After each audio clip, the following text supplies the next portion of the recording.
Is your Epson printer not working? Let's fix it in minutes. First, check if your printer is powered on and connected. Then go to your computer settings and make sure it's set as the default printer. Also, clear any stuck print jobs. If your printer shows offline, open the printer queue, click on Printer Options, and uncheck Use Printer Offline.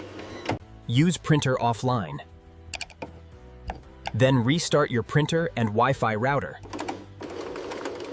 For paper jams, turn off the printer and gently remove any stuck paper. Always pull it slowly in the direction of the paper path. If your prints are faded or have lines, run a nozzle check and head cleaning from the printer settings. This usually solves the problem.